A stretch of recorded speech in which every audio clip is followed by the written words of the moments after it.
If we can convince you that this vibrational reality does exist, and that shouldn't be hard because you have emotions that are pointing out the variance between you and you all day, every day. If you will feel the difference between fixating on something that you appreciate and staying there long enough that you feel yourself breathing it in completely, and then fixating on something that you are complaining about or condemning and feeling the interesting difference in the life-giving quality and the sucking the life right out of you quality of your focus, you can show yourself that these two aspects of you do exist. And then, once we have convinced you that you have this vibrational relationship and that your emotions are the indicator of how you're doing, then you can begin to look forward, or better said, feel forward into this vortex of creation.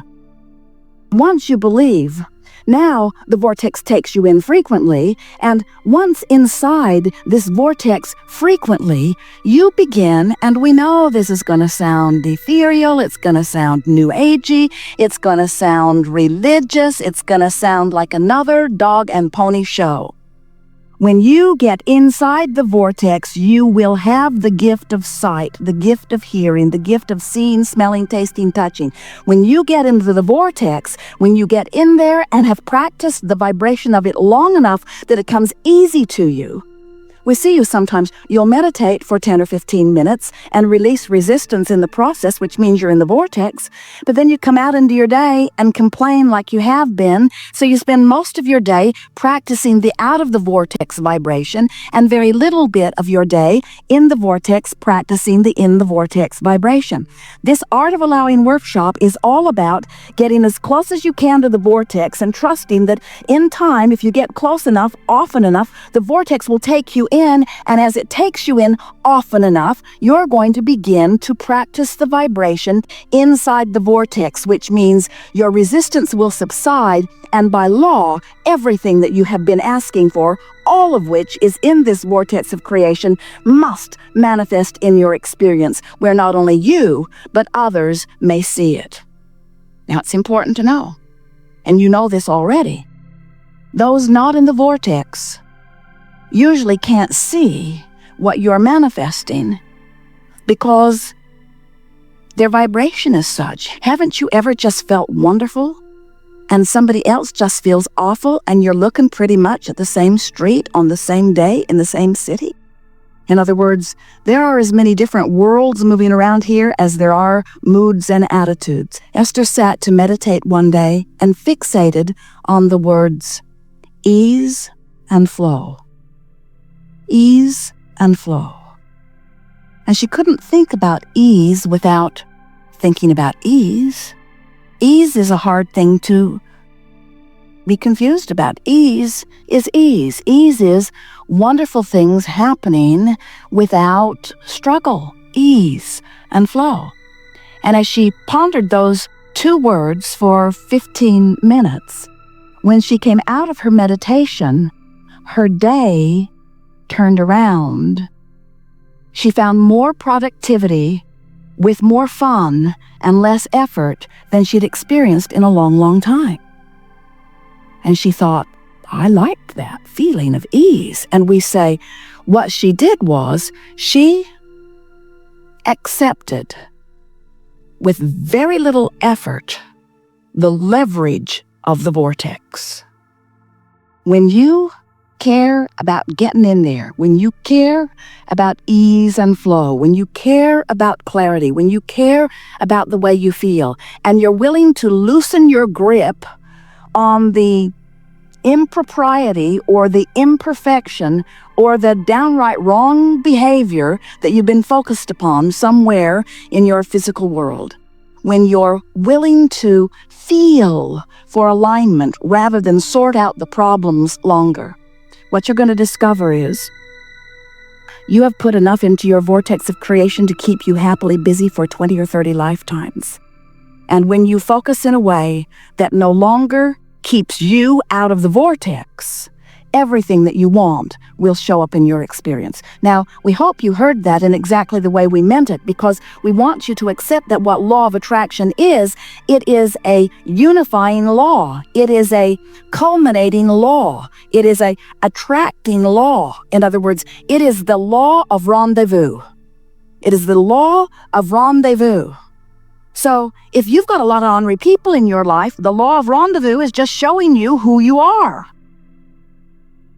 If people are stealing from you, the law of attraction, this rendezvousing law, is just showing you who you are. And you say, but wait, I would never steal from another. And we say, we're not saying that you're a thief, but you've got thief vibration going on. You're worried about people taken from you. You're worried about that sort of thing going on. It's active in your vibration, and the activation of things going wrong is the preventative reason preventing things from going right. Can you hear it? So, we'd like to just zap you all with clear insight that makes you say, I'm going to stop fussing over the small stuff. And technically, it's all really small stuff. It's all ineffective, unimportant. It's not needing to be documented because it's out of the vortex. I'm going to train myself into the vortex. That's where we want you to be when you exit this theater at the end of this day. We want you to have one thing and one thing only on your mind. That vortex place seems like a good place to be, and I'm going to feel my way in there. Now, here's the ulterior motive for getting in there. I'm going to get in that vortex because I want to feel good. Now, we know how off that must sound to someone outside the vortex who wants stuff to come that isn't coming. But if your motive for getting into the vortex is to make that stuff that isn't happening happen, now you've activated the stuff not happening and you can't get in the vortex. So if your motive is just to feel better, here is the largest motive that we would encourage you to assign to yourself about getting into this vortex. In other words, don't say, I'm going to get in because that's where all my stuff is and I'm tired of being without it, because that's what happens. I'm going to go in there and get my stuff that I don't have. Well, then you don't get in. But if you say, I'm going to go in there because it feels good, now you can get in easily. And if then you begin saying, I'm going to stay in here often because it feels good, now you stay in there, and what happens is you then train your vibration into one that matches what you want. As you wait until you are inside the vortex, these are money and the law of attraction cards. So if you're outside the vortex, and you're looking through these cards, achieving success is my natural birthright. Right.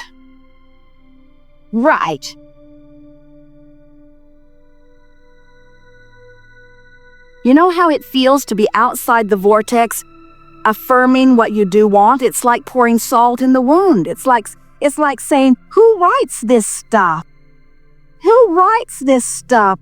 They've got their head and their clouds are somewhere else, I'm sure. I am the attractor of my experience. Yeah, like that was my fault. I can deliberately choose to feel better now. Yeah, I can choose to feel better now. You see what we're getting at, don't you? So affirmations when you're not in the vortex backfire. Because it's like, have you ever had an argument with someone?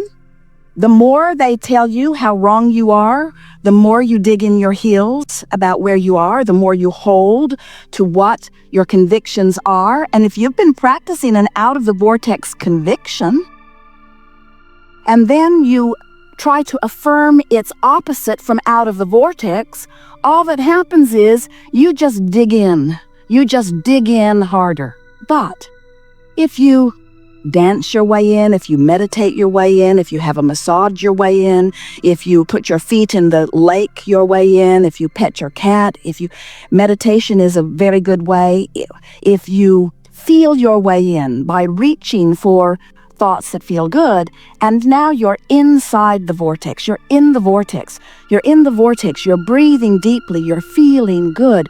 You're in tune with who you really are. You're seeing your world through the eyes of Source. You're feeling your world through the eyes of Source. And you say, Achieving success is my natural birthright.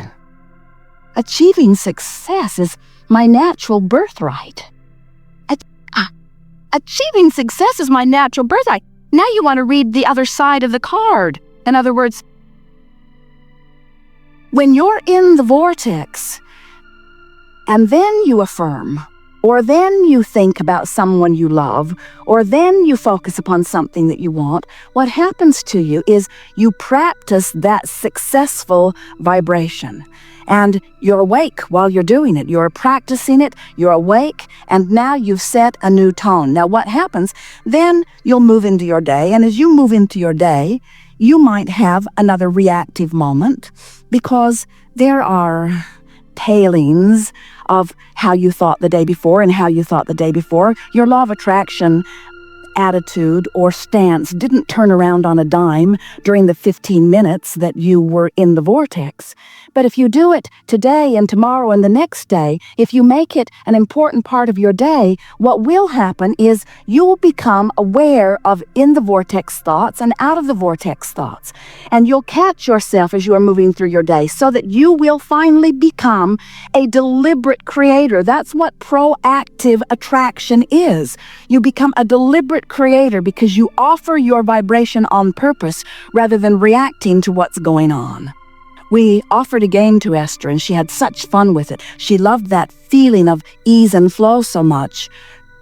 We encouraged her to start through the alphabet and choose a word that begins with A that feels in the vortex to her. And so from inside the vortex, it was easy. She said appreciation.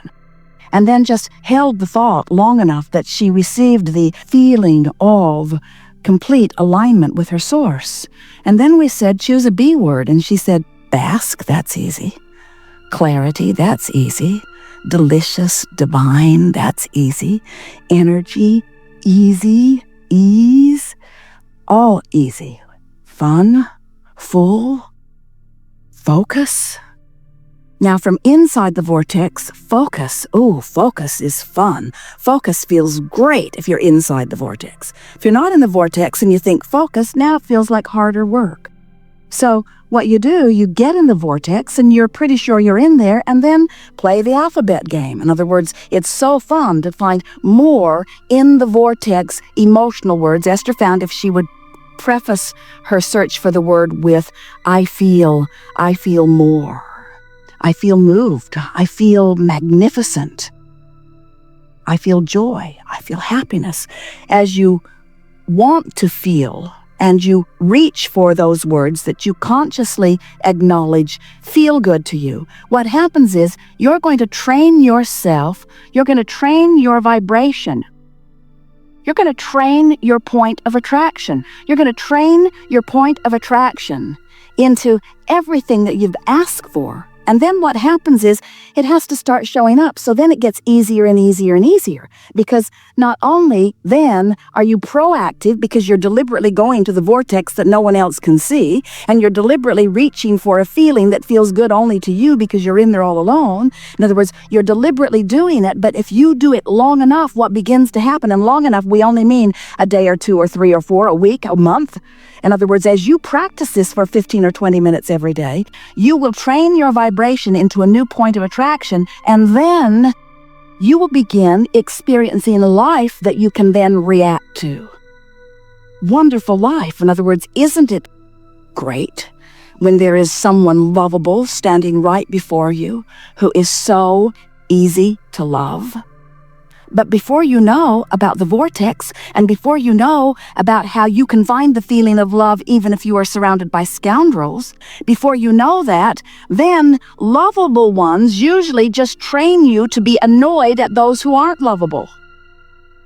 You say, you could be more lovable and I would feel better. If your behavior were better, I would have a better life. And there is no premise more flawed or more disadvantaged to you than to believe that something that you have no control over has to be different before you can feel better. When you show yourself that you can feel better unconditionally, now you are one who lives unconditional love as the source within you always does. And now you can be the deliberate creator of your experience.